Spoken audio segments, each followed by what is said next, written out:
Some liver problems can develop for years without causing obvious symptoms. So the first warning signs may be things you'd normally brush off as getting older, being tired, or simply having an off day. You might notice a change in your skin, your digestion, your energy, or another part of your body, and you never think to connect it to your liver. And that matters because if those changes keep getting ignored, you may not start asking questions until the problem has become much harder to miss. In this video, I'm going to walk you through 9 warning signs that can occur with liver problems, including several that are surprisingly easy to overlook. I'm Dr. Paul, a licensed chiropractic physician and board-certified family nurse practitioner with 25 years in practice, and by the end, you'll know which changes deserve a closer look, what they could mean, and when it's worth talking to your healthcare provider. Every week, I sit with adults who've had normal blood work for years and still feel like their body is working against them.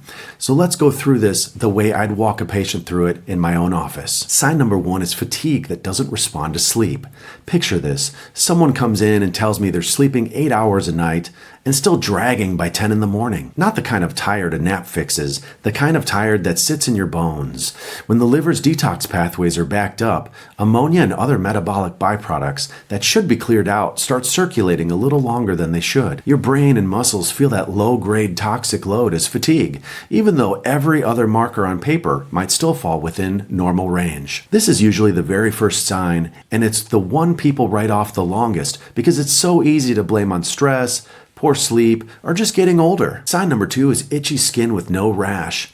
This one throws people off because there's nothing to see. No hives, no dry patches, no obvious trigger. When bile isn't flowing through the liver and gallbladder the way it should, bile salts can build up under the skin and irritate nerve endings directly. It tends to show up worse on the palms, the soles of the feet, or spread across the entire torso. And lotion doesn't touch it because that itch isn't coming from your skin. It's coming from what's underneath it. Sign 3 is easy bruising you cannot explain. If you're bumping into the same coffee table you've bumped into for years, and suddenly you're left with a bruise, that used to take a real hit to produce. That's worth paying attention to. Your liver manufactures the clotting factors that let small blood vessels seal themselves back up after minor trauma. When liver function slips, those clotting factors drop, and your skin starts marking up from almost nothing. Sign number 4 is small spider-like veins on your skin. These are called spider angiomas, and they show up most often on the face, neck, upper chest, and the arms. A tiny red central point with thin vessels branching outward like a spider's legs. They form when the liver isn't clearing excess estrogen the way it used to, the way it normally would.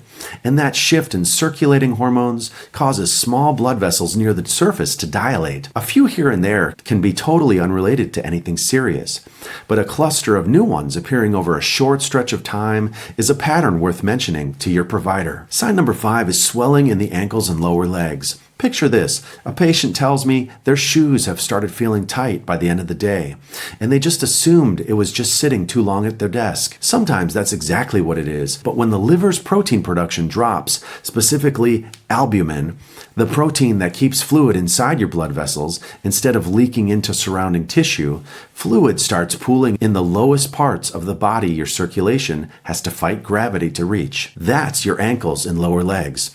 If the swelling is new, symmetrical, and doesn't go down overnight, it deserves a closer look. Now, before I get into the sign that surprises even a lot of clinicians, let's keep moving. Sign number 6 is digestive changes, specifically pale stools or noticeably dark urine. This pair of signs travels together, and it's one of the more direct signals your liver can send you. Bile gives stool its normal brown color. When bile flow is obstructed, stool can turn pale, almost clay-colored, while urine, carrying the bilirubin your liver isn't producing properly, turns darker, closer to the color of tea or cola. It's uncomfortable to talk about, I get it, but this is one of the cleanest visual clues your body gives you, and it's worth actually looking into rather than flushing and moving on. Sign number 7, this is the one that's so easily to get missed. A subtly sweet or musty smell on the breath. It's called fetor hepaticus, and even some doctors don't think to check for it, unless liver disease is already well established. Even the liver can't filter certain sulfur-containing compounds out of the bloodstream efficiently. Those compounds get released through the lungs instead, producing a faint, sweetish, almost musty odor that's different from the typical bad breath. Mouthwash doesn't fix it because the source isn't your mouth. Family members often notice it before the person experiencing it does, simply because you can't smell your own breath consistently. If someone close to you has mentioned a change in how your breath smells, and you've ruled out the usual culprits, this is one to bring up on your next visit. Sign number 8 is redness across the palms of your hands. This one's called palmar erythema. A warm reddish flush across the palms, especially at the base of the thumb and pinky, while the center of the palm stays a more normal color. Like the spider veins, it's tied to shifts in circulating hormones that the liver would normally help regulate. On its own, it can look like nothing more than warm hands. Paired with a couple of the other signs on this list, it starts to form a pattern. Sign number 9 is right upper abdominal discomfort or a feeling of fullness. Your liver sits just under your right rib cage, and when it becomes inflamed or enlarged, it can create a dull ache, pressure, or a sense of fullness in that area, sometimes mistaken for a pulled muscle or simply eating too much at a meal. It's rarely sharp or severe on its own, which is exactly why people talk themselves out of mentioning it. So what do you actually do with this list? First, don't self-diagnose off symptoms alone. The right step is a simple liver panel. ALT, AST, GGT, and total bilirubin, which most primary care providers can order in a standard visit. If 2 or more of these signs are showing up together, that's a reasonable moment to ask your provider specifically for that panel, plus a look at your alkaline phosphatase and your albumin levels if the picture isn't clear. An abdominal ultrasound is the next step if blood work comes back abnormal. It's non-invasive and gives a direct look at the liver itself. Second, support the liver you have. Alcohol is the most obvious lever to look at, but it's not the only one. Added sugar, particularly the fructose in sugary drinks and processed snacks, gets processed almost entirely by the liver and is a major driver of fatty liver changes, even in people who don't drink.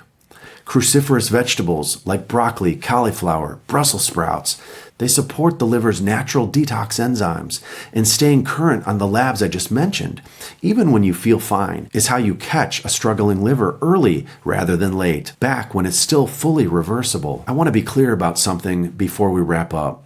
Most of these signs, taken one at a time, have other explanations that have nothing to do with your liver. Bruising easily can be a medication side effect. Fatigue can be 100 different things. This isn't about diagnosing yourself off of a YouTube video. It's about recognizing a pattern early enough to ask the right question at your next appointment, instead of waiting until your liver is forced to raise its voice. If this was helpful, the like button genuinely helps this reach more people who need to hear it. And if you want to go deeper on one of the root causes I mentioned today, check out my video on insulin resistance. These 2 conditions overlap more than most people realize, and understanding one will help you understand the other. I'm Dr. Paul. I'll see you on the next one. Thanks.